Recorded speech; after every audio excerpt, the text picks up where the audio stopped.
Hello दोस्तों, मैं आपका गाइड, आपका दोस्त अनुराग पांडे और आप देख रहे हैं हमारा यूट्यूब चैनल। आस्था की टेस्ट सीरीज चल रही है बिहार PCS 67th प्री के लिए, जो कि 8 मई को होने वाला है। आज अभी इससे पहले हमने 5 वीडियो कंप्लीट कर रखे हैं, 5 पेपर हमने सॉल्व कर रखा है। ये 6ठा वीडियो होगा और वैसे टेस्ट 5वां है ये, ठीक है। जनरल साइंस का पेपर है ये। इसमें 150 प्रश्न होंगे टोटल, जिसमें से कुछ मैथ के भी होंगे, करीब 10 सवाल, बाकी सब साइंस के हैं। तो ये पूरा प्रश्न देखेंगे, साथ में इसकी व्याख्या भी देखेंगे। तो वीडियो में अगर व्याख्या मिलती है तो जाहिर सी बात है कि प्रश्न अगर 150 हैं तो व्याख्या को मिला के करीब 300 से 400 प्रश्न कंप्लीट होते हैं उसमें।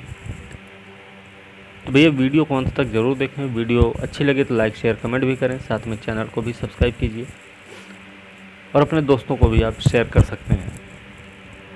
और नहीं करना चाहें तो कोई दिक्कत नहीं, लेकिन खुद आप देख सकते हैं, उसे अच्छे से याद कर लीजिए। प्रश्न महत्वपूर्ण है।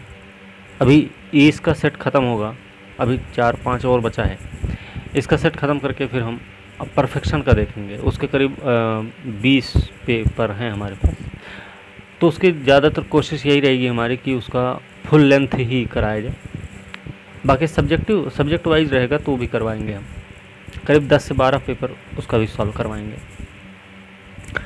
तो फिलहाल आज की वीडियो का पहला प्रश्न है कि अंतरिक्ष विभाग का मुख्यालय कहाँ पर है।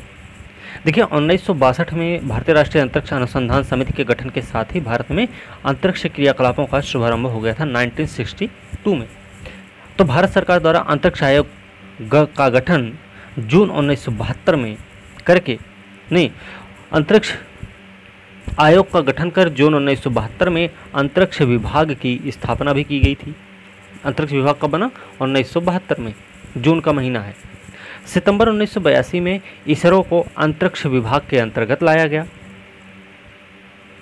ठीक है, तो इसरो का मुख्यालय कहाँ है? इसरो का मुख्यालय भैया बेंगलोर में है। ठीक है, तो अंतरिक्ष विभाग का मुख्यालय कहाँ है? बेंगलोर में है। ठीक है, अगला प्रश्न है परमाणु ऊर्जा विभाग का मुख्यालय कहाँ है? तो भारत में जो परमाणु ऊर्जा विभाग है एक महत्वपूर्ण विभाग है जो सीधे प्रधानमंत्री के अधीन होता है।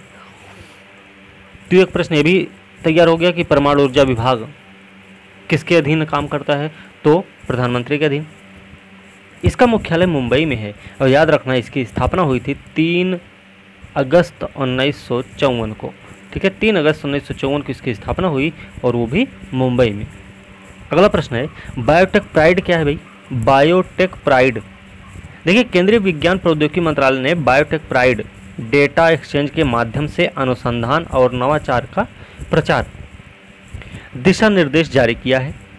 केंद्रीय विज्ञान प्रौद्योगिकी मंत्रालय ने और जैव प्रौद्योगिकी विभाग द्वारा बायोटेक प्राइड दिशा निर्देश विकसित किए गए हैं। किसके द्वारा विकसित किए गए? जैव प्रौद्योगिकी के द्वारा विकसित किए गए हैं। तो बायोटेक प्राइड क्या है? जैव प्रौद्योगिकी अनुसंधान है ये। ठीक है, अगला प्रश्न क्या है कि जाइकोव डी किस कंपनी से संबंधित है? जाइकोव डी ये संबंधित है कैडिला से। अगला प्रश्न है गगनयान मिशन क्या है भाई? तो गगनयान मिशन जो है इसके तहत 2022 तक भारत के अंतरिक्ष यात्रियों को अंतरिक्ष में भेजने की योजना है। गगनयान मिशन के तहत इस मिशन के लिए इंडियन एयरफोर्स के 4 पायलट को चुना गया है।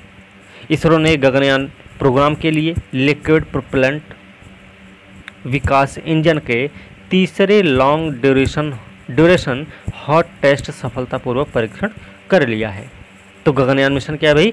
कि अंतरिक्ष यात्रियों को अंतरिक्ष में भेजने की एक योजना है, मतलब मानव युक्त भारतीय अंतरिक्ष अभियान है ये।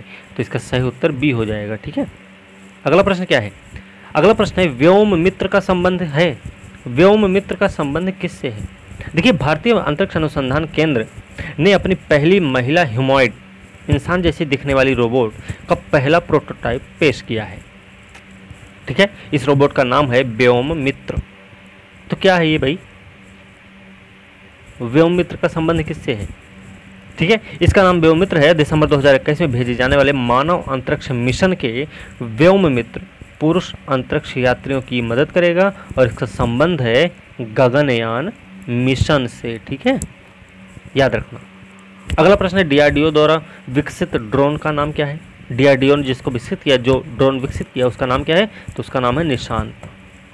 अगला प्रश्न है हाल ही में एक विश्वव्यापी द्वारा अंतरिक्ष पर्यटन किया गया है। एक व्यवसायी द्वारा अंतरिक्ष पर्यटन किया गया है, उसका नाम क्या है? उसका नाम है भैया जेफ बेजोस। ठीक है।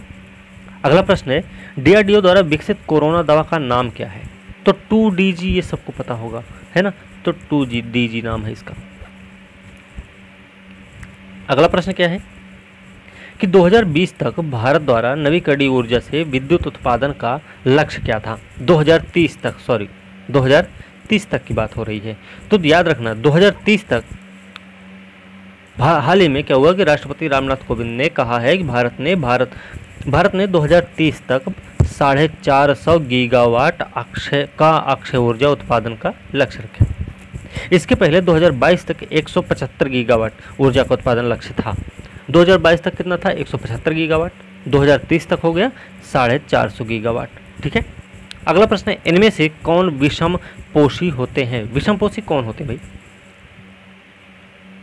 अब देखिए क्या है कि जो कवक कोशिकीय यूकैरियोटिक जीव हैं वो एक विषम पोषी होते हैं।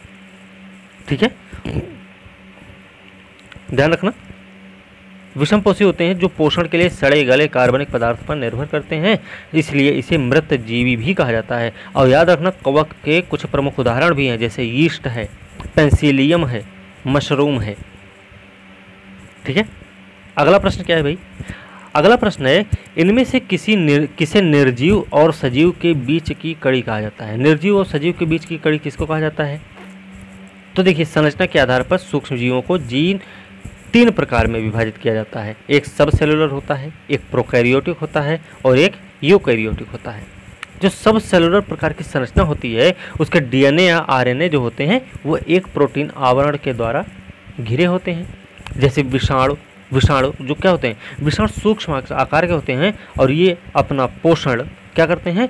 स्वयं नहीं करते हैं। तो सेलुलर क्या करता है? सेलुलर को सजीव निर्जीव में बीच की कड़ी कहा जाता है, सेलुलर, सब सेलुलर। ठीक है। पहली बार वायरस की खोज की थी रूसी वैज्ञानिक हैं दमित्री इवानोविस्की ने। कब? 1892 में। कहाँ खोजा? तंबाकू में मोज़ेक रोग की खोज के दौरान की थी। तो 1892 में तंबाकू में मोज़ेक रोग की खोज के दौरान रूसी वैज्ञानिक दिमित्री इवानोविस्की ने पहली बार वायरस की खोज की थी। तो इनमें सही उत्तर क्या हो जाएगा? सब सेलुलर। ठीक है। अगला प्रश्न क्या है? निम्नलिखित में से किस प्रकार की बीमारियों में एंटीबायोटिक दवाओं का प्रभाव नहीं पड़ता है? तो इसमें देखिए वायरस जनित रोग जो होते हैं ना उसमें एंटीबायोटिक दवा काम नहीं करती है। ठीक है। तो वायरस जनित रोग इसका सही उत्तर होगा।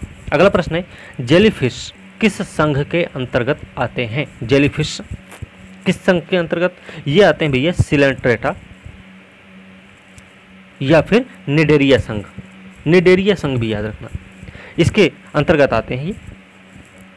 निडेरिया संघ या सिलेंट्रेटा संघ के सदस्य जलीय समुद्री स्थानबद्ध मुक्त रूप से तैरने वाले होते हैं जिनमें सममिति पाई जाती है और इसमें उत्तर स्तर का शारीरिक संगठन पाया जाता है और ये द्विकोशिक होते हैं। इसके अंतर्गत ऑस्ट्रेलिया या जेलीफिश आते हैं। ऑस्ट्रेलिया भी नाम हो सकता है, जेलीफिश भी नाम हो सकता है, सिलेंट्रेटा हो सकता है और निडेरिया भी हो सकता है। तो नाम याद रखना सिलेंट्रेटा या निडेरिया। अगला प्रश्न है हाथी पांव के वाहक को सामान्यतः कृमि तथा आंत में पाए जाते हैं। कृमि आंत में जो मतलब हाथी पांव के वाहक जो सामान्यतः कृमि और आंत में पाए जाते हैं उसका नाम क्या है? देखिए उसका नाम, अब देखिए निमेटोडा या एस्केलमिन्थोज को सामान्य रूप से बीमारी फैलाने वाले परजीवी कृमि के नाम से भी जाना जाता है। परजीवी कृमि के नाम से जाना जाता है। ठीक है। जैसे हाथी पांव के वाहक फाइलेरिया कृमि और आंत में पाए जाने वाले गोल कृमि तथा पिन कृमि होते हैं। पिन कृमि तो कौन कौन होते हैं भाई? गोल कृमि भी होता है, पिन कृमि भी होता है ना, और फाइलेरिया कृमि भी होता है। तो ये देखो इसका ये भी सही है, ये भी सही है, तो इसका सही उत्तर ई हो जाएगा। अगला प्रश्न क्या है? इनमें से कौन मछली संघ का उदाहरण नहीं है? मछली संघ का उदाहरण देखिए ऑर्थोपोडा प्राणी जगत का सबसे बड़ा संघ है। पता होना चाहिए कि आर्थ्रोपोडा जो है प्राणी संघ का सबसे बड़ा जगत है और पृथ्वी पर लगभग 2/3 जाति आर्थ्रोपोडा की ही है। और सिल्वर फिश या रजत मीनाभ जिसको बोलते हैं हिंदी में, वह क्या है? एक कीट है, मछली नहीं है, ये कीट है, सिल्वर फिश या रजत मीनाभ। ठीक है, अगला प्रश्न है, इनमें से कौन सा जोड़ा असत्य है? अब देखिए, सेब का जो लाल रंग होता है वो एंथोसायनिन के कारण होता है, ये बात सही है। टमाटर का लाल रंग क्यों होता है? लाइकोपीन के कारण होता है। गाजर का लाल रंग क्यों होता है? गाजर का जो लाल रंग होता है वो कैरोटीन के कारण होता है। और हल्दी का जो रंग होता है जेंथोफिल होता है ना, हल्दी का रंग जेंथोफिल के कारण होता है। और एक चीज़ और याद रखना इसमें कि पपीते का जो पीला रंग होता है वो फेरिका जैंथिम के कारण होता है। तो इसका सही उत्तर क्या हो जाएगा? सभी सही सुमेलित हैं, इसलिए इसका उत्तर ई हो जाएगा, सभी सही सुमेलित हैं। ठीक है, अगला प्रश्न है, इनमें से किसे पैलेड कण भी कहा जाता है? पैलेड कण किसको कहा जाता है भाई? राइबोसोम आरएनए और प्रोटीन से बनी संरचनाएं होती हैं, राइबोसोम, जिन पर कोई आवरण नहीं पाया जाता है। ठीक है, याद रखना कि राइबोसोम आरएनए प्रोटीन से बने होते संरचनाएं हैं, इस पर कोई आवरण नहीं पाया जाता है। और जंतु कोशिका में इन्हें पहली बार जॉर्ज पैलोड कण भी कहा जाता है। राइबोसोम प्रोटीन संश्लेषण में भी सहायक होता है और इसका निर्माण होता है केंद्रिका के द्वारा। तो इसमें सही उत्तर क्या हो जाएगा? पैलेड कण किसको बोला जाता है? तो ये बोला जाता है राइबोसोम्स को। ठीक है, तो इसका सही उत्तर बी हो जाएगा। ओके, चलिए अगला प्रश्न देखते हैं भाई। अगला प्रश्न है, इनमें से किसे आत्महत्या की थैली कहा जाता है? आत्महत्या की थैली या पाचन थैली कहा जाता है, उसका नाम क्या है? तो उसका नाम देखिए भाई, लाइसोसोम जो होता है ना, वो जंतु कोशिका में प्रचुर मात्रा में पाया जाता है। इनका निर्माण गोल्जी काय में होता है। लाइसोसोम जंतु कोशिका में प्रचुर मात्रा में मिलता है, निर्माण इसका गोल्जी काय में होता है, ध्यान रखना। अतः कोशिकीय पाचन के मुख्य स्थान होते हैं और कभी कभी लाइसोसोम अपनी ही कोशिका का पाचन करके कोशिका को नष्ट कर देता है। इसी कारण से इसे आत्महत्या की थैली या पाचन थैली कहा जाता है। किसको कहा जाता है? तो ये लाइसोसोम को कहा जाता है। अगला प्रश्न है, भारत में कुल परमाणु ऊर्जा संयंत्र कार्यरत हैं। तो भारत में इस समय कितने परमाणु ऊर्जा कार्यरत हैं भाई? इस समय है 22। ठीक है, अगला प्रश्न है कि इनमें से किसे आरएनए का भंडार गृह कहा जाता है? आरएनए का भंडार गृह, आरएनए का भंडार गृह केंद्रिका को बोला जाता है। केंद्रिका की केंद्रक, ऐसा देखिए, केंद्रक के अंदर केंद्रक द्रव्य में एक छोटी गोलाकार झिल्ली रहित रचना पाई जाती है जिसे हम बोलते हैं केंद्रिका। तो कोशिका विभाजन में केंद्रिका का महत्वपूर्ण स्थान होता है और यह राइबोसोम आरएनए का संश्लेषण स्थल है, अतः इसे आरएनए का भंडार गृह कहा जाता है। तो याद रखना, केंद्रिका इसका नाम है और वैसे नाम अगर आए तो राइबोसोम नाम याद रखना। ठीक है, राइबोसोम भी नाम याद रखना है। अगला प्रश्न क्या है कि पुरुषों में 23वां जोड़ा जो गुणसूत्र होता है वो होता क्या है? 23वां जोड़ा XY होता है ना, स्त्री में XX होता है, पुरुष में XY होता है। तो पुरुष में XY हो गया और महिला में XX। ध्यान रखना, जोड़ा असत्य बताना है। अगला प्रश्न है, इसमें देखिए क्या है, कुनैन सिनकोना की छाल से मिलता है, ये प्रश्न पूछा गया बहुत पहले, बहुत कई बार पूछा गया है। कैफीन कॉफ़ी के बीज से मिलता है, ये भी पूछा गया है। हींग फेरूला पौधों की जड़ों से मिलता है, ये नहीं पूछा गया है, तो ये पूछा जा सकता है। रबर जो है हेबिया पौधे से प्राप्त लेटेक्स होते हैं।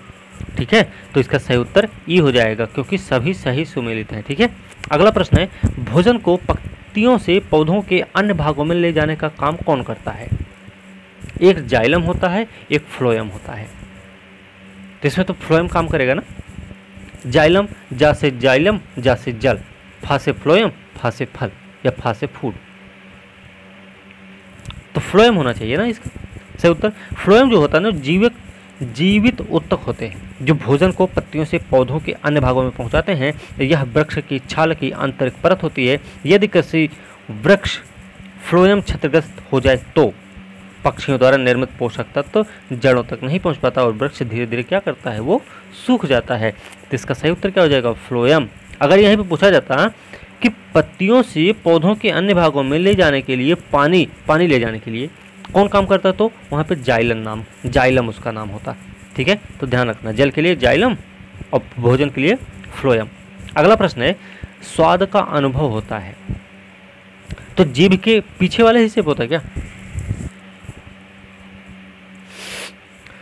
मुख गुहा आहार नाल का पहला भाग होता है, याद रखना।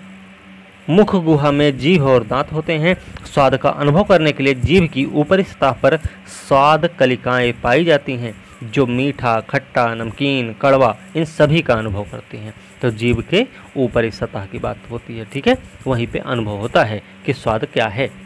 अगला प्रश्न है, मानव शरीर का सबसे कठोरतम भाग कौन सा होता है? तो सबको पता होगा कि जांघ की हड्डी जो होती है वो ना, वो सबसे कठोर होती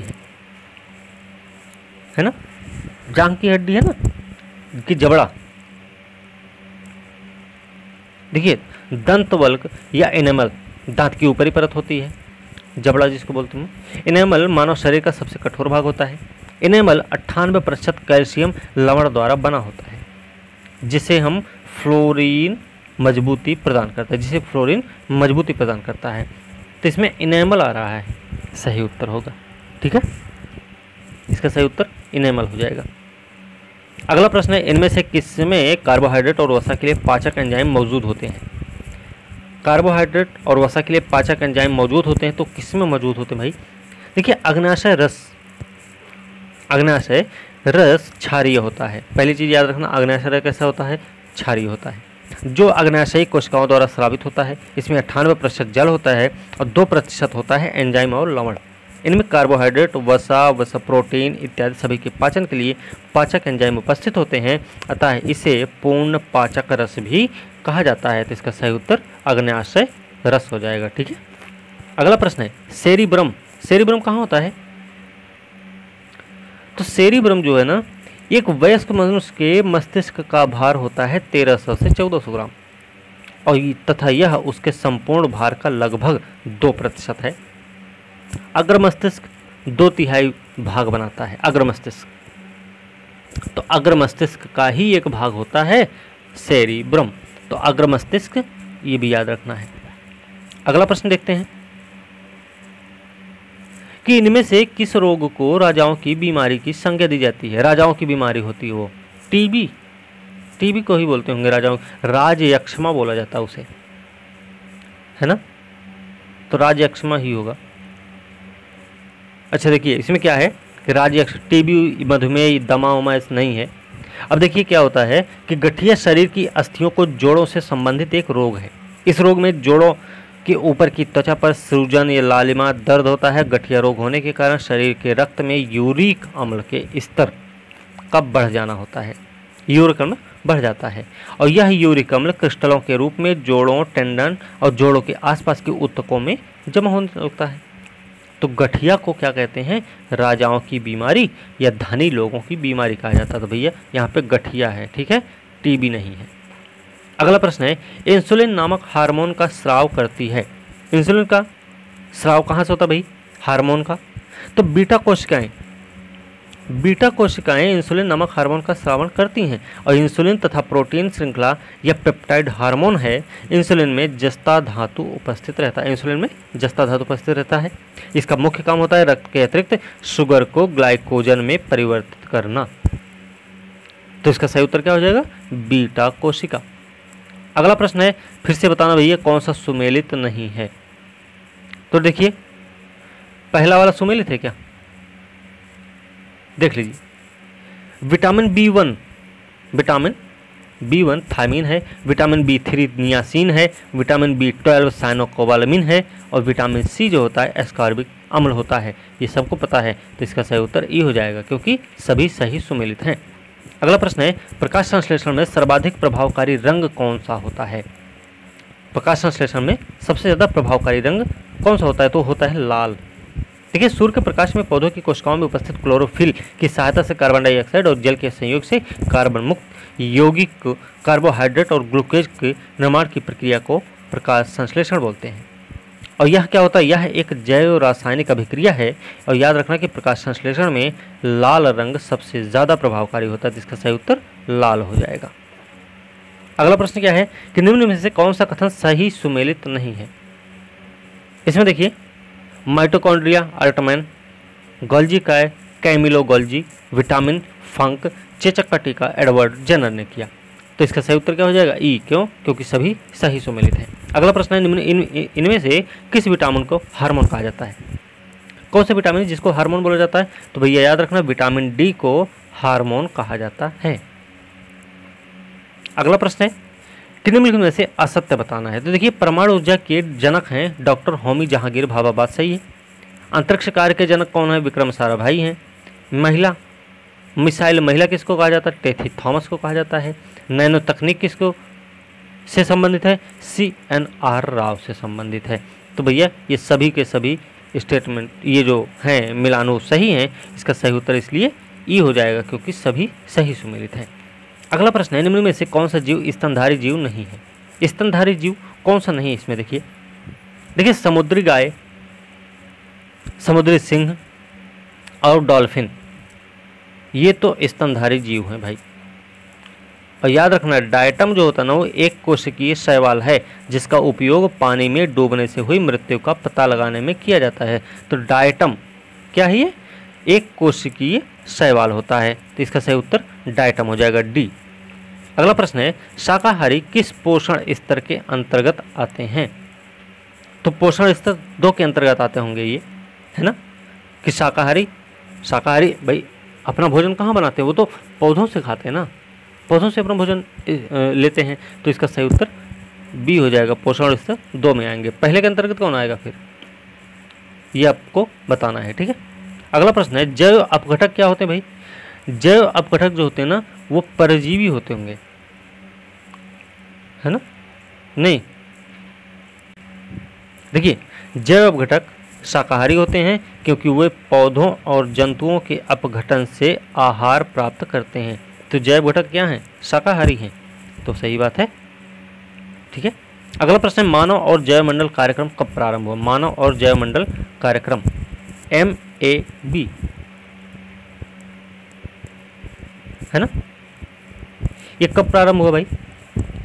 ये प्रारंभ हुआ है और 1971 में यूनेस्को के द्वारा किया गया।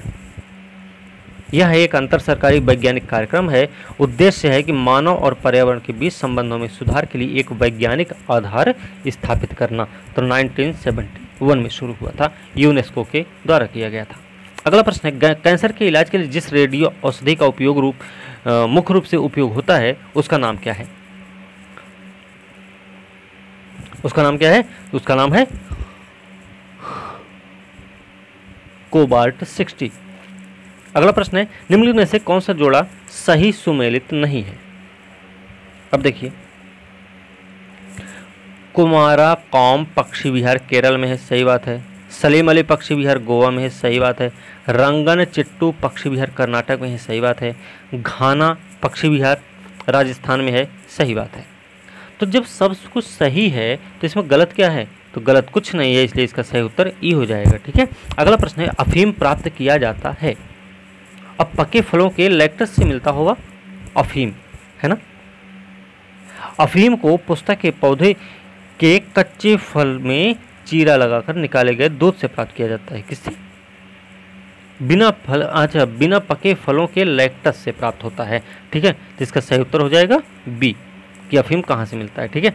अगला प्रश्न है, सामान्यतः मानसिक बीमारी जैसे डिप्रेशन, अनिद्रा संबंधी उपचार में दी जाने वाली दवा का नाम क्या है? इसमें देखिए,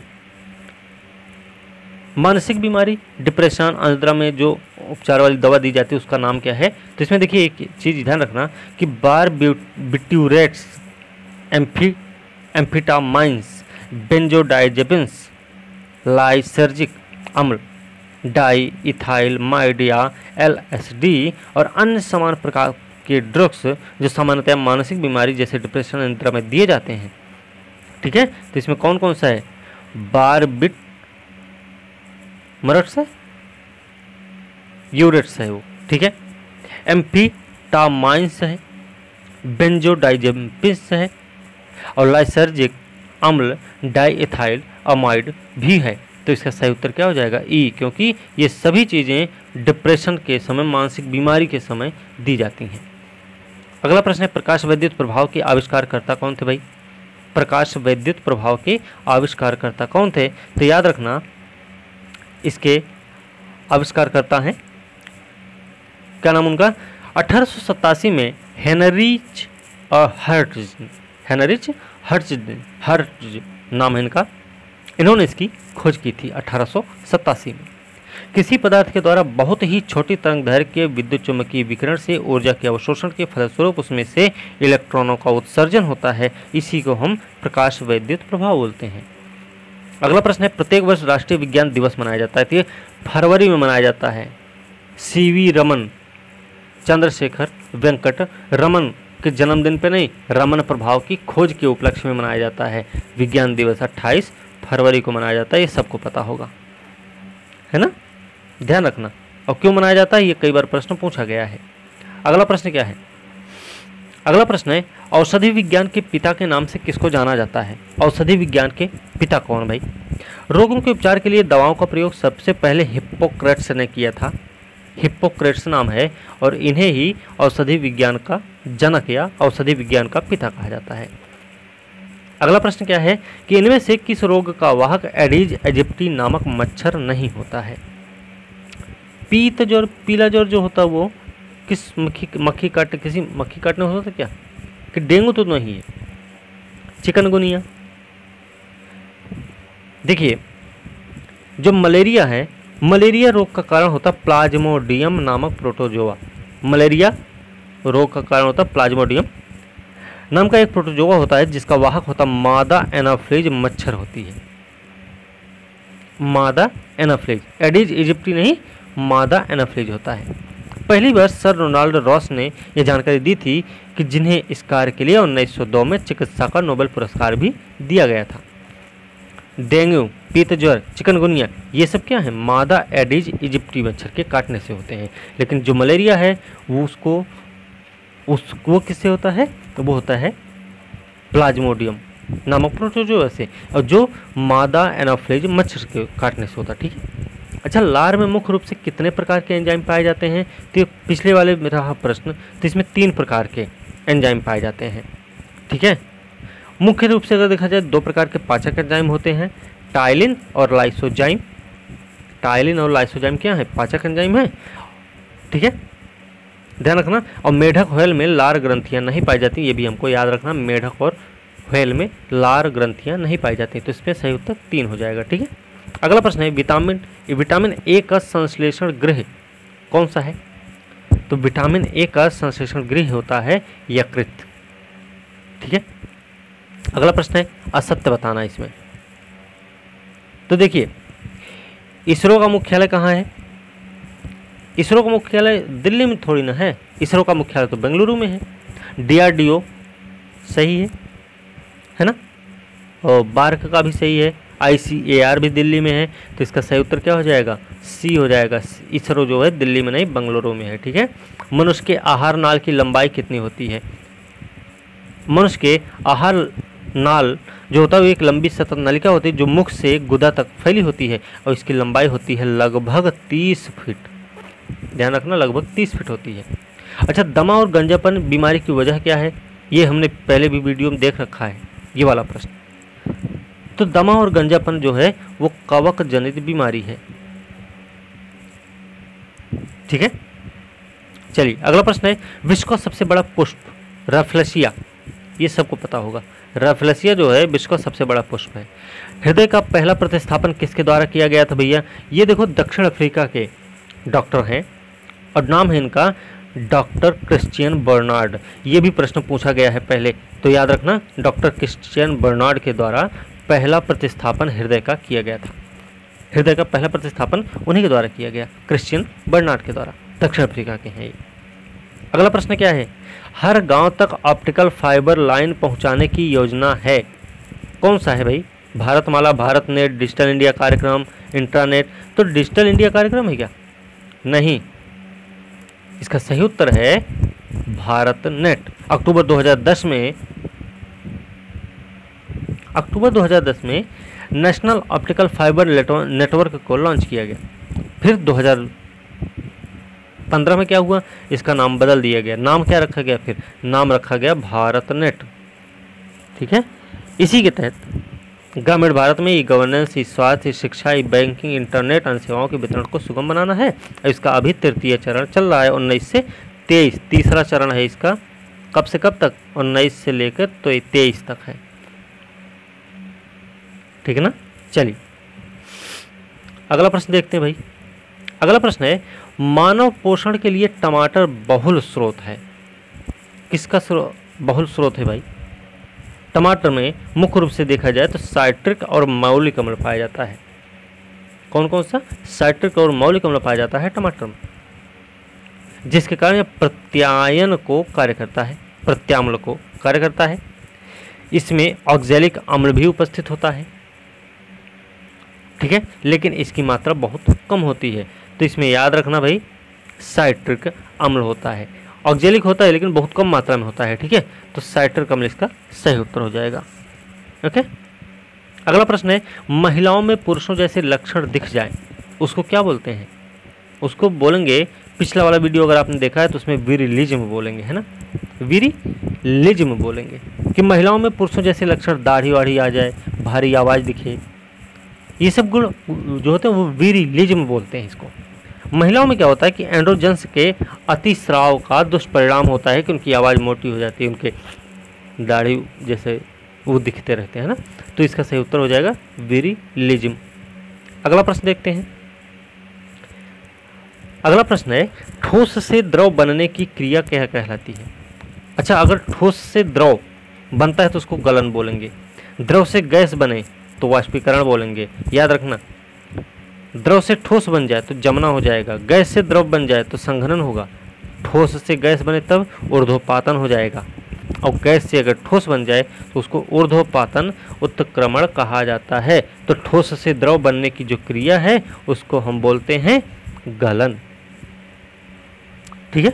अगला प्रश्न है, सामान्यतः आदर्श गैस कहा जाता है।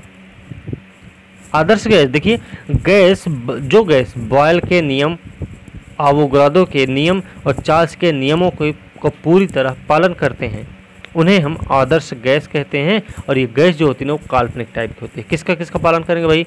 बॉयल का नियम, आवोगाड्रो का नियम और चार्ल्स का नियम पूरी तरह फॉलो करें।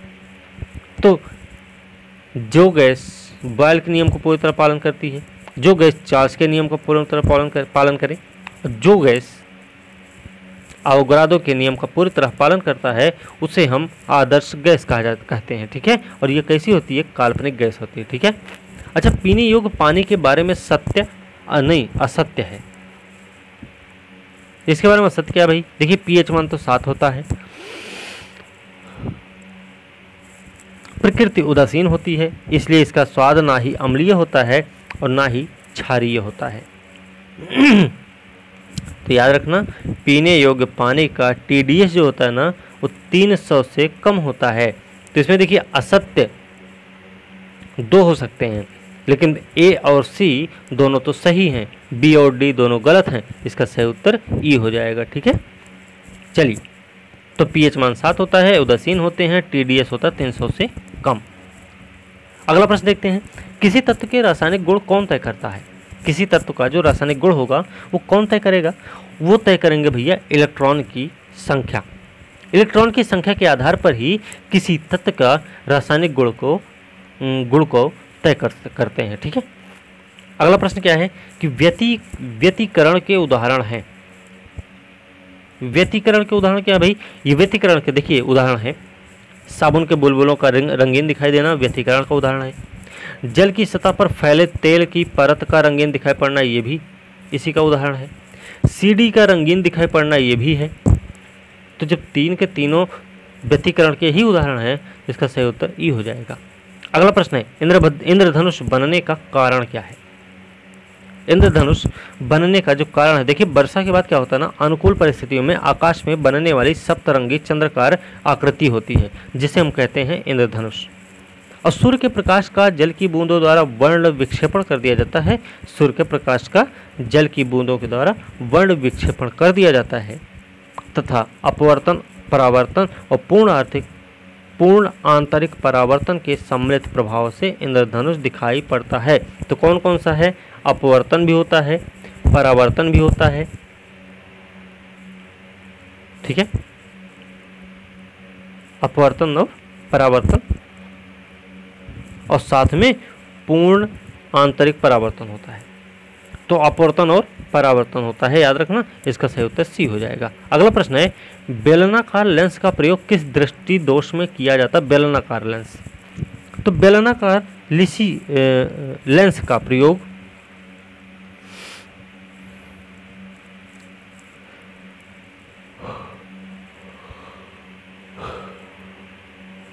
बेलनाकार लेंस का प्रयोग जो है आंखों की वक्रता में सममिति में कमी आती है, सममिति कमी आ जाती है, जिससे यह दोष उत्पन्न होता है, और इस दोष के निवारण के लिए ही बेलनाकार लेंस का प्रयोग किया जाता है। मतलब अबिंदुकता जो होती है ना, उसको दूर करने के लिए बेलनाकार लेंस का प्रयोग किया जाता है। अगला प्रश्न क्या है? अगला प्रश्न है, बिहार सरकार के प्रमुख ऐप। बिहार सरकार के प्रमुख ऐप कौन कौन से भाई? देखिए, वर्तमान में वज्रपात एक प्रमुख समस्या है, जिसका संबंध सीधे ही मानव या अन्य जीव की मृत्यु से होता है। तो बिहार सरकार ने क्या किया? इंद्र वज्र ऐप लॉन्च किया। दूसरा क्या है? जो बिजली गिरने से 45 मिनट पूर्व ही सूचना दे देती है। दूसरा है हिट कोविड ऐप, भी बिहार का ही है, जो कोरोना संबंधित सभी जानकारियों के लिए है। अच्छा, संजीवनी ऐप जो है ना, ये भी इसी कोरोना वाले से ही संबंधित है। तो इसमें इंद्र वज्र भी है और संजीवनी भी है, हिट कोविड भी है। इसका सही उत्तर ई हो जाएगा। ठीक है, अगला प्रश्न है, हृदय गति मापने हेतु कौन सा यंत्र प्रयोग में लाया जाता है? हृदय गति मापने के लिए देखिए, अच्छा, जैसे पॉलीग्राम, पॉलीग्राम झूठ का पता लगाने वाला यंत्र है। फोनोमीटर क्या है? फोनोमीटर भैया ध्वनि की तीव्रता मापने वाला यंत्र है। कार्डियोग्राम क्या है? हृदय गति मापने के लिए है। और पायर हेलियोमीटर क्या है? तो पायर हेलियोमीटर का प्रयोग सौर विकिरण मापने के लिए किया जाता है। तो इसका ठीक है, तो हृदय गति मापने के लिए कार्डियोग्राम का प्रयोग होता है। इसका सही उत्तर सी हो जाएगा। अच्छा, प्रकाश वर्ष क्या है भाई? वह वर्ष जिसमें सूर्य का प्रकाश अधिकतम रहा हो, या फिर प्रकाश द्वारा एक वर्ष में चली गई दूरी होती है प्रकाश वर्ष। ठीक है, ये दूरी का मात्रक होती है, याद रखना, दूरी की इकाई होती है। अगला प्रश्न है, मिलान करना। उच्च वेग, तरंग दैर्घ्य, दाब, ऊर्जा, ये सब दिया गया है, इसमें मिलान करना है भाई। तो देखिए, इसमें जो मिलाएंगे, उच्च वेग मैक है, तरंग दैर्घ्य एंगस्ट्रॉम होता है, दाब है पास्कल, और ऊर्जा है जूल का। तो इसका सही उत्तर 1 2 3 4 होगा। ठीक है, सही उत्तर सी हो जाएगा। अगला प्रश्न क्या है? निम्नलिखित में से कौन सा कथन सत्य नहीं है? निम्नलिखित में से कौन सा कथन सत्य नहीं? देखिए, असत्य पूछा गया है। तो चाल क्या सदिश राशि है? नहीं है, चाल सदिश राशि नहीं है, तो ये तो गलत ही है। दूसरा, विस्थापन अदिश राशि है। देखो, वेग, विस्थापन, त्वरण, बल, ये हैं सदिश राशियां। ठीक है, दूरी, चाल, ये सब क्या हैं? अदिश राशि हैं। तो भैया विस्थापन अदिश नहीं सदिश है, ये भी गलत है। दूरी सदिश है, गलत है, अदिश है, ये भी। विस्थापन का मान सिर्फ धनात्मक होता है, तो क्या है? विस्थापन जो होता है ना, वो सदिश राशि है।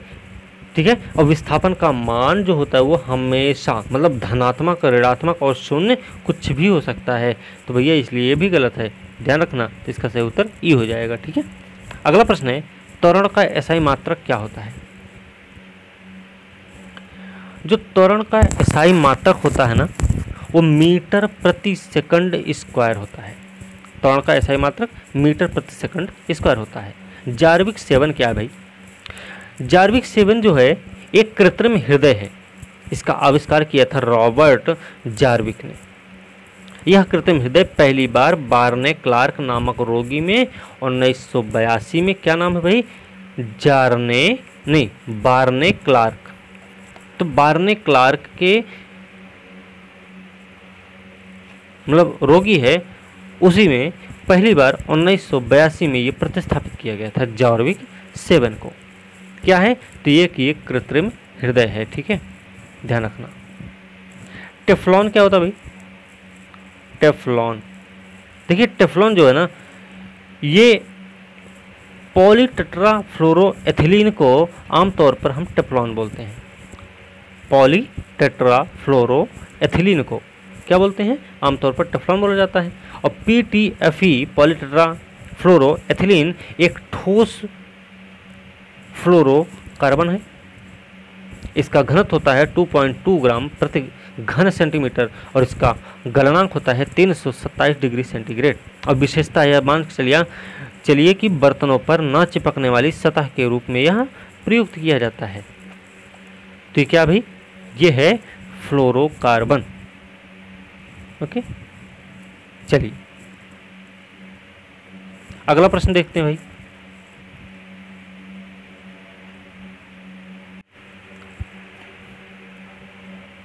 अगला प्रश्न देखते हैं कि बेंजीन के लिए निम्न में से कौन सा कथन सत्य है? बेंजीन के लिए निम्न में से कौन सा कथन सत्य है भाई? तो इसमें देखिए, बेंजीन एक हाइड्रोकार्बन होता है।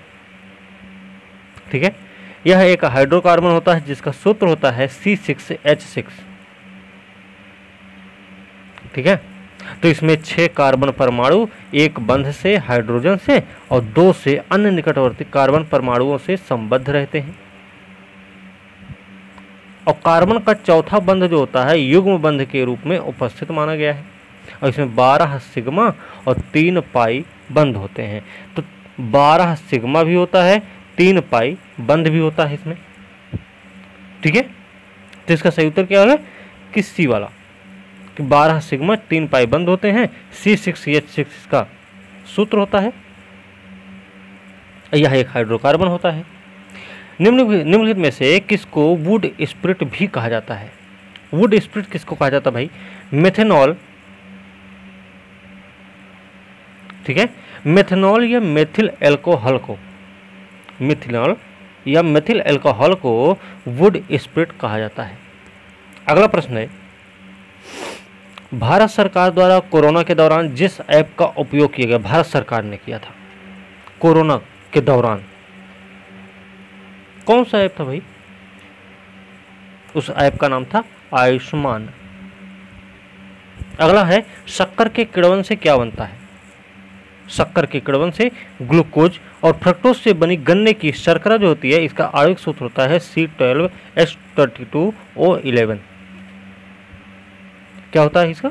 C12H22O11 होता है।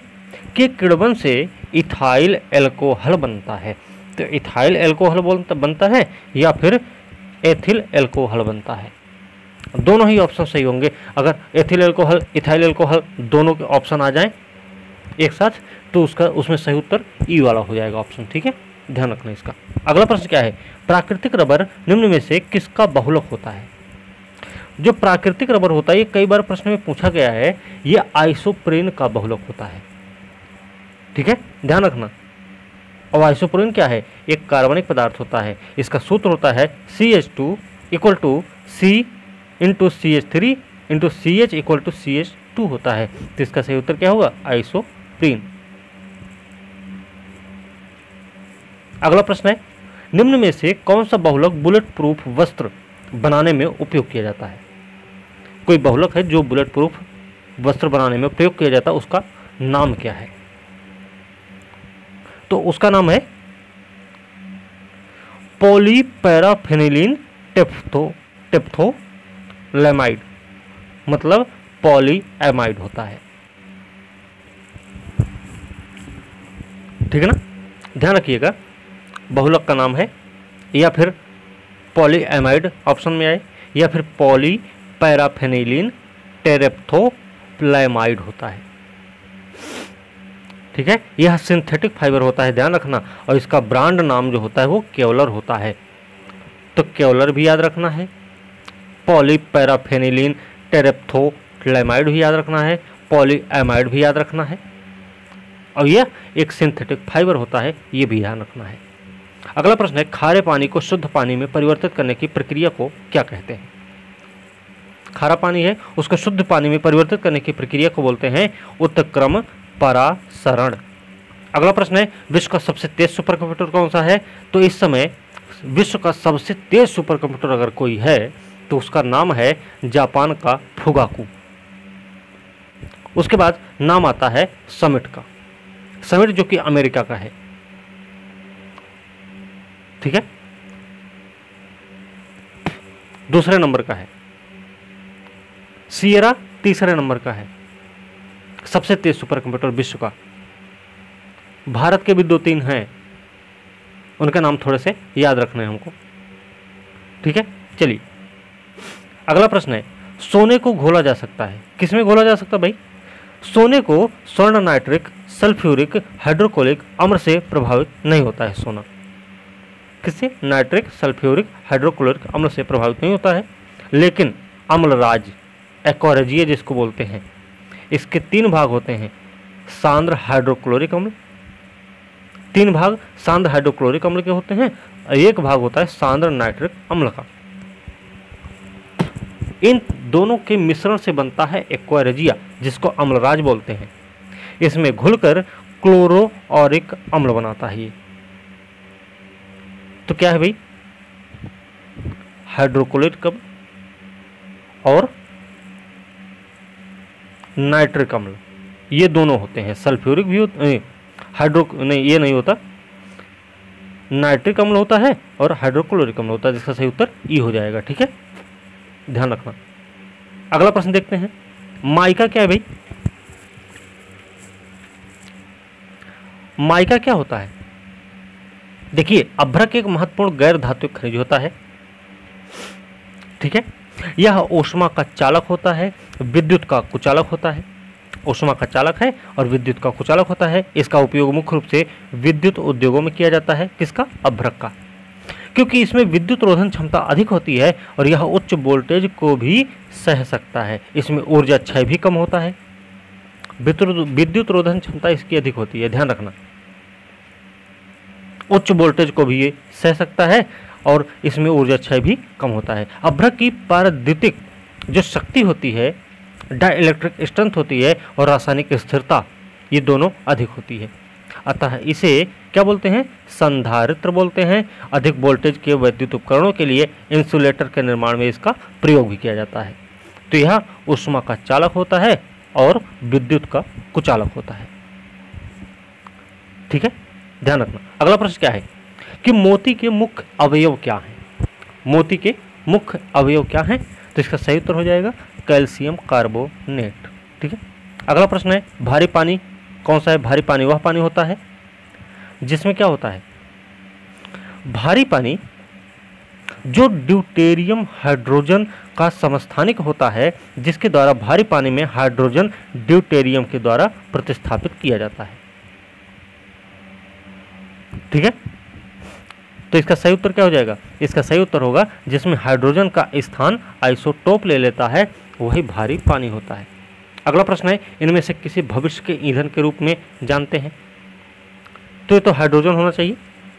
भविष्य के ईंधन के रूप में हाइड्रोजन गैस को जाना जाता है। यह सबसे सरल रासायनिक तत्व होता है और पृथ्वी के धरातल पर सबसे ज्यादा पाए जाने वाले तत्वों में तीसरे स्थान पर आता है ना, याद रखना, हाइड्रोजन नाम है। मसालों के बागान के नाम से प्रसिद्ध है। मसालों के बागान कहाँ पर पाए जाते हैं? केरल में पाए जाते हैं भैया। काले मिर्च, इलायची, अदरक, लहसुन, हल्दी, मिर्च, इनका बृहद स्तर पर उत्पादन होता है केरल में, इसलिए केरल को मसालों का बागान कहते हैं। चारकोल रॉट रोग होता है, वो क्या होता है भाई? चारकोल रॉट सोयाबीन के जड़ और तनों का एक मृदा जनित रोग होता है। सोयाबीन के जड़ में होता है और उसके तनों में होता है, मृदा जनित रोग है। यह रोग सूरजमुखी और मकई के पौधों में भी पाया जाता है, सोयाबीन में भी पाया जाता है और मकई के पौधे में भी पाया जाता है और सूर्यमुखी के भी पौधे में पाया जाता है। इसका एक निश्चित रासायनिक सूत्र और संगठन नहीं होता है। नहीं, यह मृदा जनित कवक किसके कारण होता है? तो यह कवक के कारण होता है। तो कवक का नाम क्या है? कवक का नाम है भाई मैक्रोफोमिना फैसियोलिना। मैक्रोफोमिना फैसियोलिना होता है, ठीक है। तो इसका सही उत्तर क्या हो जाएगा? ई हो जाएगा, ठीक है। अगला प्रश्न है, कांच को बनाने में निम्नलिखित में से कौन से तत्व को शामिल नहीं किया जाता है? कांच को बनाने में कौन से तत्व को शामिल नहीं किया जाता है? अब देखिए, कांच में सिलिका होता है, सही है। सोडियम सिलिकेट भी होता है, ये भी सही है। और क्या होता है, कैल्शियम सिलिकेट का भी मिश्रण होता है। लेकिन पूछा गया जिसमें शामिल नहीं किया जाता है, तो इसमें शामिल नहीं करते हैं सिल्वर सिलिकेट को, ठीक है। तो इसका सही उत्तर सिल्वर सिलिकेट हो जाएगा, ठीक है ना। चलिए अगला प्रश्न देखते हैं। निम्नलिखित पदार्थों में से कौन सा पदार्थ खाने की वस्तुओं का परीक्षण में प्रयोग होता है? खाने की वस्तुओं के परीक्षण में प्रयोग होता है किसका? तो इसका सही उत्तर हो जाएगा सोडियम बेंजोएट का। वैसे सोडियम बेंजोएट भी होता है, पोटेशियम मेटा भी होता है, बाइसल्फाइड भी होता है, ठीक है। बाकी दोनों याद रखना, सोडियम बेंजोएट इसमें दिया ही गया है, ठीक है। चलिए अगला प्रश्न है, ऑक्सीजन सिलेंडर में किस निष्क्रिय गैस का उपयोग किया जाता है? ऑक्सीजन सिलेंडर में किस निष्क्रिय गैस का प्रयोग किया जाता है? तो इसमें हीलियम का प्रयोग होता है, ठीक है। अगला प्रश्न देखते हैं। भारत का सबसे तेज सुपर कंप्यूटर कौन सा है?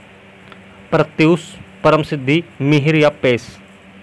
तो भारत का जो सबसे तेज सुपर कंप्यूटर है उसका नाम है परम सिद्धि। परम सिद्धि सुपर कंप्यूटर ने दुनिया का सबसे प्रमुख 500 कंप्यूटरों में 63वां स्थान हासिल किया हुआ है। अगला प्रश्न है, पीतल के बर्तनों को कलाई करते समय गर्म बर्तन की सफाई के लिए प्रयोग किए जाने वाले अमोनिया क्लोराइड चूर्ण से निकलने वाला धुआं क्या है? तो इसमें देखिए, पीतल के बर्तनों को कलाई करते समय गर्म बर्तन की सफाई के लिए प्रयोग किए जाने वाले अमोनिया क्लोराइड के चूर्ण से जो धुआं निकलता है वो मुख्य रूप से अमोनिया होता है और हाइड्रोक्लोरिक अम्ल होता है। अमोनिया भी होता है, हाइड्रोक्लोरिक अम्ल होता है। तो इसका सही उत्तर ई हो जाएगा, ठीक है।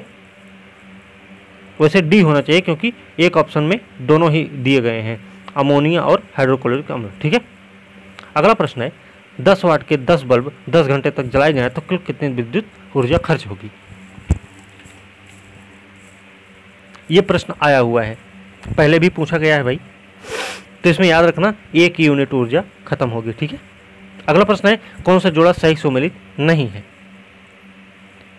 तो कौन सा जोड़ा सही सुमेलित नहीं है इसमें? देखिए सभी की, अब ब्लोअर इमल्सन क्या होता है? नाइक्रोम है। विद्युत बल्ब टंगस्टन बना होता है।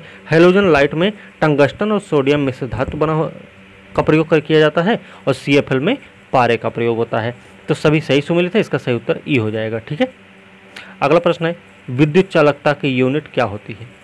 विद्युत चालकता की यूनिट होती है MHO, मोह जिसको बोलते हैं, ठीक है। डायनेमो क्या परिवर्तित करता है भाई? डायनेमो यांत्रिक ऊर्जा को विद्युत ऊर्जा में बदलता है, ध्यान रखना। अगला है, आइंस्टाइन को भौतिकी के लिए नोबेल पुरस्कार दिया गया था। आइंस्टाइन को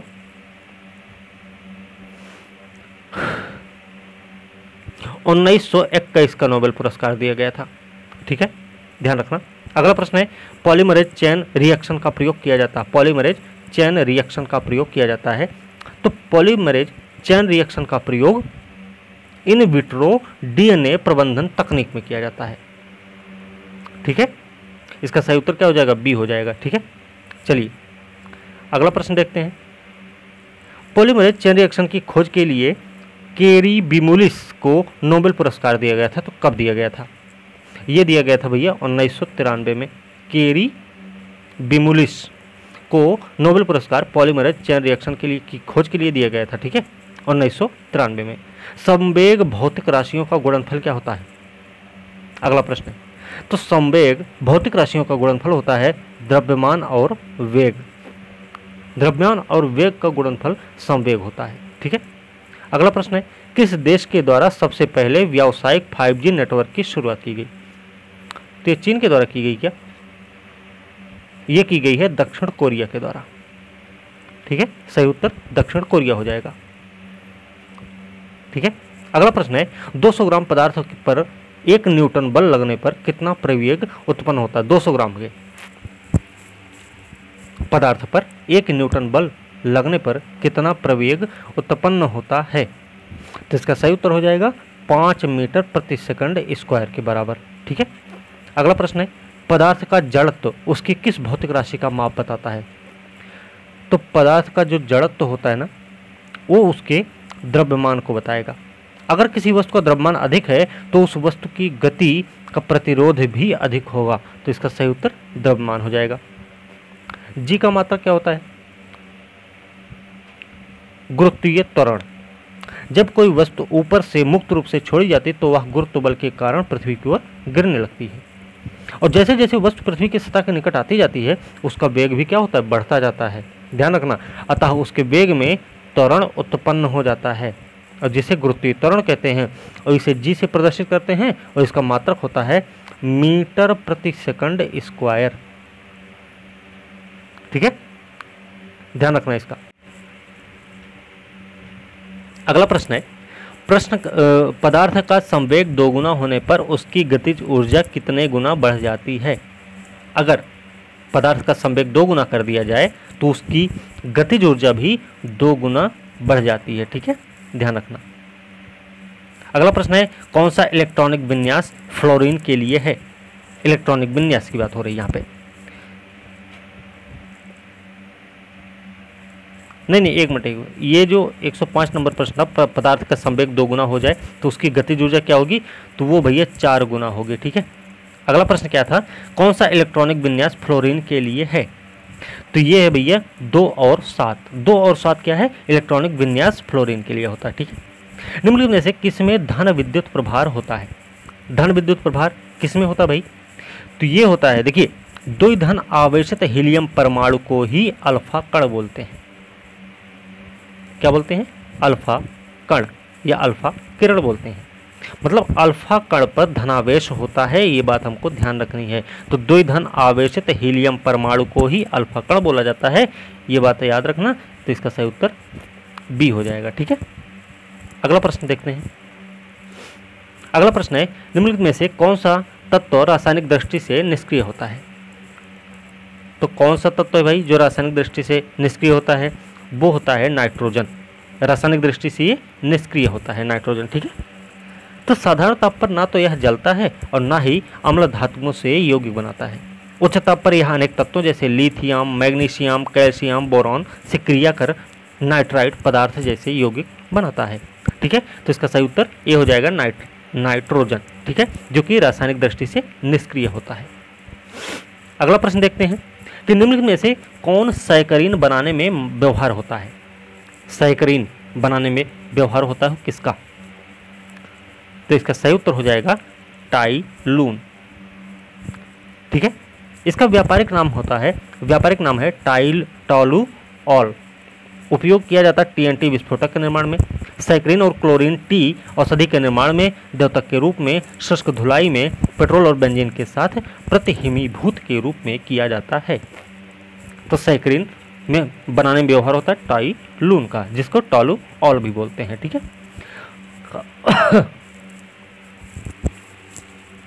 अगला प्रश्न है, दूसरे वृक्ष की शाखा पर उगने वाली वनस्पति क्या होती है? दूसरे वृक्ष की शाखा पर जो वनस्पति उगती है उसको बोलते हैं आर्किड। ठीक है, अगला प्रश्न है, स्पुतनिक टीका किस देश द्वारा विकसित किया गया? ये सबको पता होगा, स्पुतनिक रूस के द्वारा विकसित किया गया था। ठीक है, अगला प्रश्न है, बिजली के संरक्षक तार की विशेषताएं हैं। तो बिजली के संरक्षक तार की विशेषताएं क्या हैं? तो विद्युत फ्यूज का जो प्रयोग होता है वो परिपथ में लगे उपकरणों की सुरक्षा के लिए किया जाता है। यह टिन और सीसा की मिश्र धातु का बना होता है। यह सदैव याद रखना परिपथ के साथ श्रेणी क्रम में जोड़ा जाता है और इसका प्रतिरोध जो होता है ना, उच्च ताप होता है और गलनांक इसका निम्न होता है। ठीक है, तो उच्च प्रतिरोध होगा और निम्न गलनांक होगा। ठीक है, इसका सही उत्तर ए हो जाएगा। अगला प्रश्न है, अम्लों के बारे में सही नहीं है बताना है। तो जो सही नहीं वो हमें बताना है। तो सभी अम्लों में ऑक्सीजन विद्यमान होती है, ये वाला स्टेटमेंट गलत है, बाकी सारे सही हैं। कि अम्ल नीले लटमस को लाल करता है, अम्ल स्वाद में खट्टा होता है, अम्ल क्षारों के साथ मिलकर लवण का निर्माण कर देता है, ये सभी सही है। लेकिन सभी अम्लों में ऑक्सीजन विद्यमान है, ये वाला गलत है। ठीक है, अगला प्रश्न क्या है, पनीर बनाने में किस किण्वन का प्रयोग होता है? पनीर बनाने में किस किण्वन का प्रयोग होता है? तो पनीर बनाने में भैया रेनिन एंजाइम का प्रयोग किया जाता है, ध्यान रखना। ठीक है। अगला प्रश्न है, भूपर्पटी में प्रचुर मात्रा में पाए जाने वाले मूल तत्व हैं एल्यूमिनियम, ऑक्सीजन, सिलिकॉन। इनकी मात्रा का सही अवरोही क्रम क्या होता है? भूपर्पटी में प्रचुर मात्रा में पाए जाते हैं ये हालांकि, लेकिन इनका सही क्रम क्या है? ऐसा क्रम तो होगा नहीं, इसलिए ऐसा पूछा गया। तो इसका सही क्रम हो जाएगा, देखो सबसे पहले ऑक्सीजन का नंबर आएगा, फिर आएगा सिलिकॉन का नंबर। ऑक्सीजन पाया जाता 46.6%, सिलिकॉन पाया जाता है 27.7% और एल्यूमिनियम मिलता है 8.1%। इसका सही उत्तर डी हो जाएगा। ठीक है, ऑक्सीजन सबसे ज़्यादा, फिर सिलिकॉन, फिर एल्यूमिनियम। ठीक है, अगला प्रश्न देखते हैं। ट्रेकोमा किस अंग का रोग है भाई? ट्रेकोमा जो है ना, बैक्टीरिया आंखों की ऊपरी पलक की अंदरूनी सतह कंजक्टाइवा और कॉर्निया को प्रभावित करता है।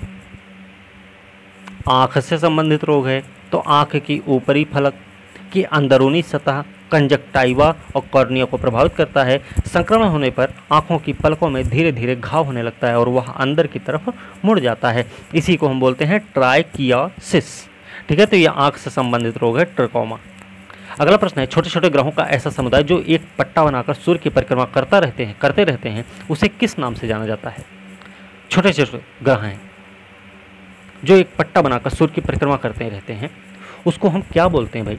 उसको बोलते हैं ग्रहिकाएं। क्षुद्र ग्रह बोलते होंगे, है ना? तो बृहस्पति और मंगल के बीच में होते हैं ना ये क्षुद्र ग्रह, वही पट्टे के रूप में होते हैं, तो ग्रहिकाएं बोलते हैं उनको। ठीक है, क्षुद्र ग्रह भी बोलते हैं, ग्रहिकाएं भी बोलते हैं, तो याद रखना दोनों नाम। निम्नलिखित में से कौन सा एक जीवित कोशिका में कोशिकांगों का कार्य ऊर्जा घर है? एक जीवित कोशिका में कोशिकांगों का कार्य ऊर्जा घर है, उसका नाम क्या है? तो देखिए, कोशिका के लिए आवश्यक ऊर्जा का निर्माण करती है, जिस कारण इसे बिजली घर भी कहा जाता है। इसमें ऊर्जा का उत्पादन एटीपी के रूप में होता है और माइटोकॉन्ड्रिया में अपना डीएनए राइबोसोम होने के कारण यह अपना कुछ प्रोटीन खुद ही बनाता है। यह केवल पादप कोशिकाओं में पाया जाता है, तो इसका नाम क्या है? नाम है भैया माइटोकॉन्ड्रिया। कहाँ पे पाया जाता है भैया? पादप कोशिकाओं में मिलता है, सिर्फ पादप कोशिका में मिलता है, ध्यान रखना। अगला प्रश्न है, कौन पादप कोशिकाओं में पाई जाती है लेकिन जंतु कोशिकाओं में नहीं पाई जाती है? पादप कोशिका में मिलती है, जंतु कोशिका में नहीं मिलती है, तो क्या है भाई? देखिए, दो कोशिका है, एक सुसंगठित केंद्रक नहीं होता है, मतलब केंद्रक झिल्ली अनुपस्थित होती है, वह प्रोकैरियोटिक कोशिका कहलाती है। ठीक है, प्रोकैरियोटिक कोशिका।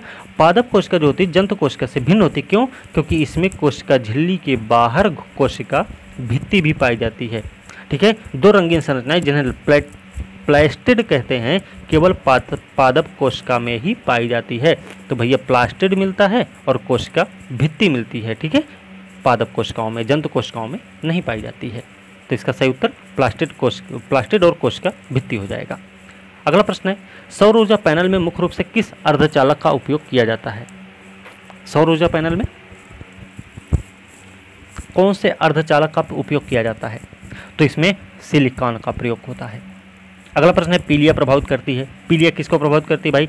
पीलिया रोग जो है ना, अग्न्याशय की खराबी से होता है और मुख्य कारण शरीर के खून में पित्त का बढ़ जाना होता है, पीलिया। ठीक है, इसमें रोगी की शरीर और आंखें पीली पड़ जाती हैं और पेशाब भी इसकी पीली होने लगती है और लीवर जो यकृत जिसको बोलते हैं वो प्रभावित होता है। तो याद रखना, यकृत को प्रभावित करती है ये, अग्न्याशय की खराबी से उत्पन्न होता है और यकृत को प्रभावित करता है ये। ठीक है, तो याद रखना कि पीलिया जो है अग्न्याशय की खराबी से उत्पन्न होता है और यकृत को प्रभावित करता है। ठीक है, आगे देखते हैं। अगला प्रश्न है, कीट जो मनुष्य के लिए उपयोगी नहीं है। कीट जो मनुष्य के लिए उपयोगी नहीं है उसका नाम क्या है? तो उसका नाम है भैया धान घुन। ठीक है, अच्छा अगला है प्रश्न है, लोहे का जंग लगना क्या होता है? देखिए, लोहे से बने समान नमी वाले हवा में ऑक्सीजन से प्रतिक्रिया करते हैं तो लोहे पर एक भूरे रंग की परत यानी आयरन ऑक्साइड चढ़ जाती है और ये भूरे रंग की परत होती है जो लोहे का ऑक्सीजन के साथ प्रतिक्रिया के कारण आयरन ऑक्साइड बनने से होता है, जिसे धातु का संक्षारण या लोहे में जंग लगना कहते हैं। तो ऑक्सीकरण के कारण होता है ना ऑक्सीजन का जंग लगना, लोहे का जंग लगना, है ना? ठीक है, अगला प्रश्न है, निम्नलिखित में से कौन प्राकृतिक वर्ण के सिद्धांत का प्रस्तुत करता है? प्राकृतिक वर्ण के सिद्धांत का प्रस्तुतकर्ता कौन है?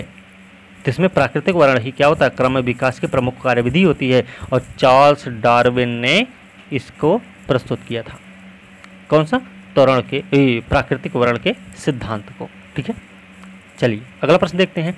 एक तत्व जो सभी अम्लों के लिए सामान्य है, एक तत्व है जो सभी अम्लों के लिए सामान्य होता है, उसका नाम क्या है? तो उसका नाम है हाइड्रोजन।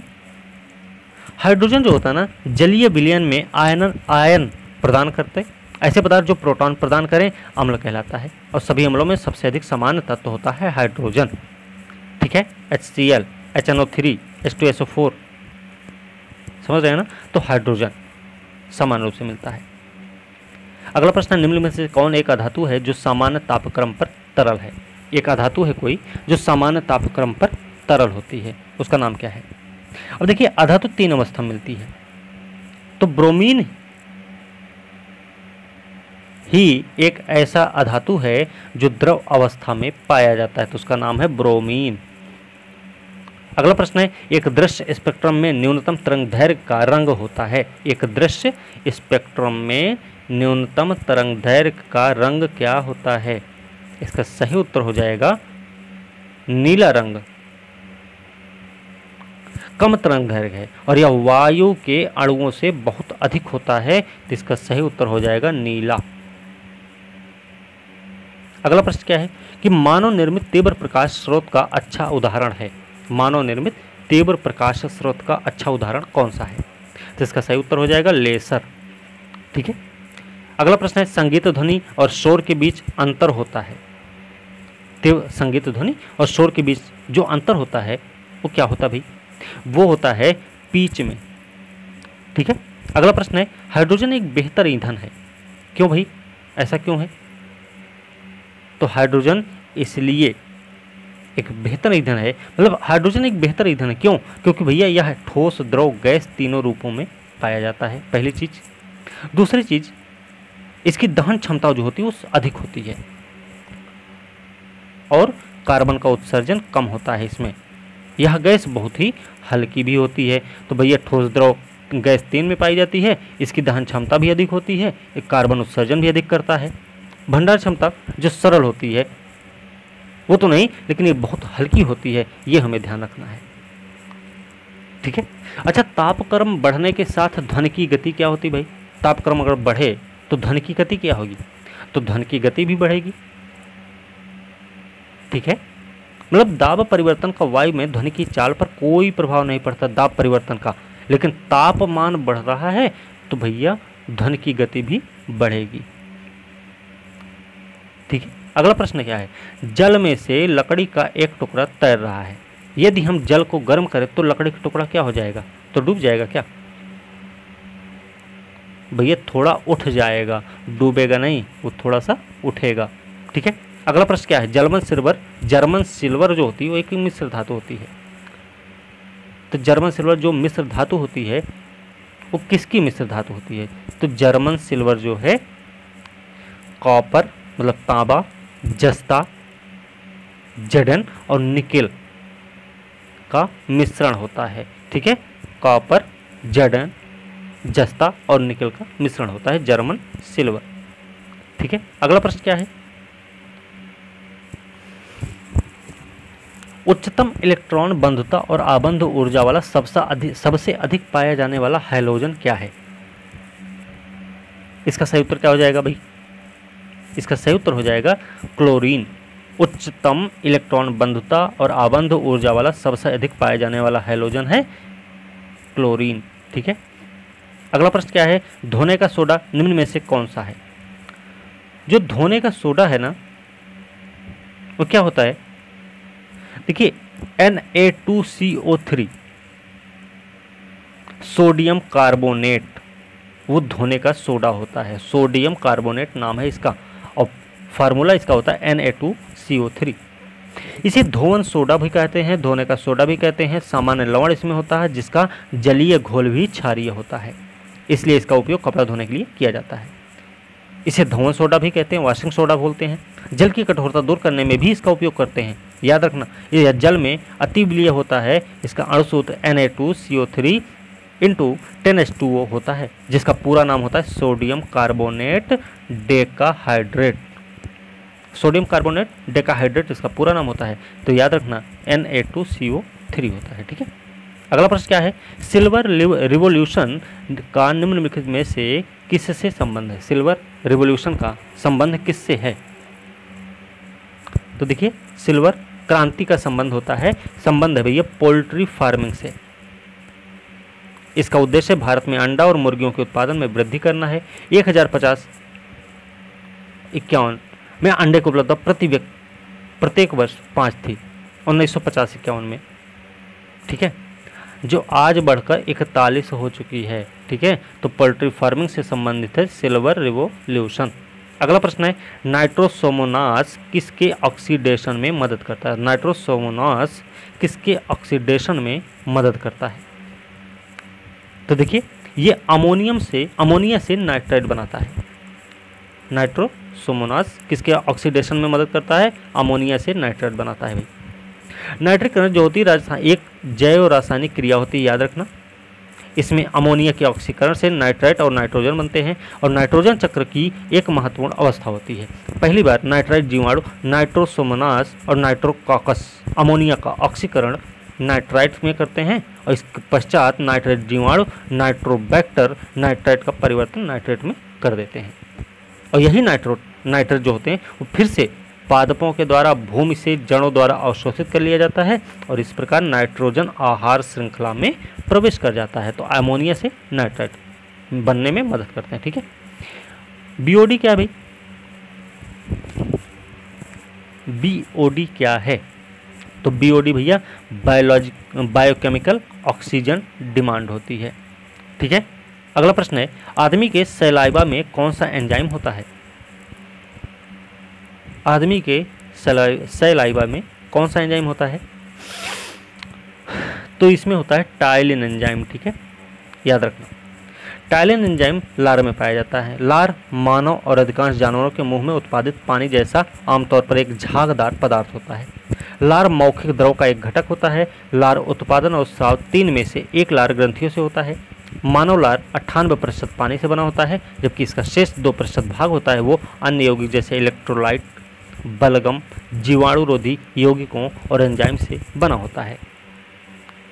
ठीक है, अगला प्रश्न देखते हैं। प्रोटियम, ड्यूटेरियम, ट्राइटियम हाइड्रोजन के क्या हैं? प्रोटियम, ड्यूटेरियम और ट्राइटियम हाइड्रोजन के क्या हैं? तो भैया आइसोटोप्स हैं। ठीक है, ध्यान रखना, प्रोटियम, ड्यूटेरियम, ट्राइटियम जो हैं हाइड्रोजन के आइसोटोप होते हैं। ठीक है, याद रखना। चलिए अगला प्रश्न देखते हैं। एक कैटालिस्ट का काम क्या होता है? एक कैटालिस्ट, जब किसी रासायनिक अभिक्रिया की गति किसी पदार्थ की उपस्थिति मात्रा से बढ़ जाती है तो इसे उत्प्रेरण बोलते हैं, कैटालिसिस बोलते हैं। जिस पदार्थ की उपस्थिति में से अभिक्रिया की गति बढ़ जाती है उसे उत्प्रेरक बोला जाए। उत्प्रेरक क्या है? अभिक्रिया में भाग नहीं लेता है, केवल क्रिया के गति को प्रभावित करता है। तो कैटालिस्ट का काम क्या होता है भाई? ये होता है रेट ऑफ रिएक्शन को बढ़ा देता है और रेट ऑफ रिएक्शन को घटा भी देता है। तो इसका सही उत्तर क्या हो जाएगा? सी हो जाएगा, क्योंकि पहला और दूसरा दोनों सही है। ठीक है, अगला प्रश्न क्या है? आधुनिक आवर्त सारणी में तत्व किस ऑर्डर में लिखे गए हैं? आधुनिक आवर्त सारणी में तत्व किस ऑर्डर में लिखे गए हैं? तो ये लिखे गए भैया बढ़ते हुए एटॉमिक नंबर के क्रम में। बढ़ते हुए एटॉमिक नंबर के क्रम में लिखे गए हैं आधुनिक आवर्त सारणी के तत्व। ठीक है, चलिए अगला प्रश्न देखते हैं। बायोगैस में मीथेन कितने प्रतिशत होती है? बायोगैस में मीथेन कितने प्रतिशत होती है भाई? देखिए, बायोगैस में मुख्य रूप से देखा जाए तो मीथेन होती 55 से 66% के बीच में। कार्बन डाइऑक्साइड होती है 35 से 40%, और वाष्प जो होती है ना वो अल्प मात्रा में पाई जाती है। ठीक है, तो इसका सही उत्तर क्या हो जाएगा? 60 से 65% सल्फर डाइऑक्साइड, है ना। तो इसका सही उत्तर हो जाएगा 60 से 65%। अगला प्रश्न है फास्फोरस का कौन सा अयस्क नहीं है? जो फास्फोरस का अयस्क नहीं है वो है ग्रेनाइट। क्लोरापाइट भी है, फ्लूयोरापाटाइट भी है, फास्फोराइट भी है। ठीक है, परमाणु के नाभिक में क्या होते हैं भाई? अगला प्रश्न है परमाणु के केंद्र में नाभिक होता है जिसमें प्रोटॉन और न्यूट्रॉन दोनों उपस्थित होते हैं। ठीक है, परमाणु के नाभिक में चारों ओर वृत्ताकार पथों पर इलेक्ट्रॉन चक्कर काटते रहते हैं और इन्हीं पथों को हम कक्षा या शैल बोलते हैं। इलेक्ट्रॉन पर इकाई जो होती है वो ऋणावेश होती है और प्रोटॉन पर इकाई जो होती है वो धनावेशित होती है। ठीक है, तो प्रोटॉन और न्यूट्रॉन पाए जाते हैं ना, प्रोटॉन और न्यूट्रॉन पाए जाते हैं। चलिए अगला प्रश्न देखते हैं। अगला प्रश्न है कि आंख के किस भाग पर वस्तु का प्रतिबिंब बनता है? ये कई बार प्रश्न पूछा गया है। तो आंख के किस भाग पर वस्तु का प्रतिबिंब बनता है? स्पष्ट दर्शन के लिए देखो, ध्यान रखो कि भैया न्यूनतम दूरी 25 सेंटीमीटर होती है। विभिन्न परिस्थितियों में वस्तु का प्रतिबिंब रेटिना पर ही बनता है। निकट दृष्टि दोष में यह प्रतिबिंब रेटिना के आगे बन जाता है, निकट दृष्टि दोष में, और दूर दृष्टि दोष में क्या होगा? रेटिना के पीछे बनेगा। तो निकट दूर दृष्टि के निवारण हेतु निकट दृष्टि दोष के निवारण के लिए अवतल लेंस का और दूर के लिए उत्तल लेंस का प्रयोग करते हैं। तो ये बनता कहाँ है? रेटिना पे बनता है। ठीक है, चलिए अगला प्रश्न देखते हैं। समतल दर्पण में प्रतिबिंब बनता है। समतल दर्पण पर प्रतिबिंब कैसा बनेगा भाई? आभासी बनेगा और सीधा बनेगा। ठीक है, ध्यान रखना, ये कैसा बनेगा? सीधा और आभासी बनेगा। ओके, मतलब प्रतिबिंब जो होगा वस्तु के आकार का ही होता है। अच्छा, अगला प्रश्न है ऑप्टिकल फाइबर काम करता है। ऑप्टिकल जो फाइबर होता है ना, प्रकाश के पूर्ण आंतरिक परावर्तन पर कार्य करता है ऑप्टिकल फाइबर। अगला प्रश्न है चंद्रयान 2 द्वारा चंद्रमा के क्रेटर की तस्वीर खींची गई, उस तस्वीर का नाम किस वैज्ञानिक के नाम पर रखा गया है? चंद्रयान 2 के लैंडर का नाम था, भारतीय अंतरिक्ष कार्यक्रम के जनक हैं डॉक्टर विक्रम ए साराभाई के नाम पर रखा गया है। ठीक है, तो नाम है डॉक्टर विक्रम साराभाई। अगला प्रश्न है इंद्रधनुष के किनारों के रंग होते हैं बैनी, आह, पीनाला। तो लाल हो गया सबसे लास्ट में, बैंगनी हो गया सबसे पहले, तो बैंगनी और लाल हो जाएगा। ठीक है, ये हमें ध्यान रखना, ये बचपन से ही आप रटे होंगे खुद। ठीक है, तो इस तरीके से इसका भी 150 प्रश्न कंप्लीट हो गया। और अब इसी के साथ हम ऐसे ही देखेंगे, अगला भी पेपर कल होगा। तो पेपर हम करीब 10 कंप्लीट करेंगे, 6 पेपर हो गया, 4 और करेंगे इसका। फिर उसके बाद हम देखेंगे परफेक्शन आई इसका भी। ठीक है, तो भाई वीडियो अच्छी है, टेस्ट भी बढ़िया है। इंग्लिश मीडियम में अभी नहीं हो पा रहा है, उसके लिए हम माफ़ी चाहते हैं, क्योंकि उसके अभी समय भी नहीं है हमारे पास। ठीक है, समय का अभाव है और जो टीम मेंबर्स हैं वो भी थोड़े से एक्टिव नहीं है इस समय, अभी थोड़े से बिजी हैं, है ना, अपने काम को लेकर थोड़े परेशान हैं। तो फिलहाल जब मौका मिलेगा अगली बार में देखेंगे, इंग्लिश में भी करेंगे वो काम हम। ठीक है, तो इसी के साथ आज की वीडियो हम यही समाप्त करेंगे। अगली वीडियो के साथ कल मिलते हैं, तब तक के लिए धन्यवाद।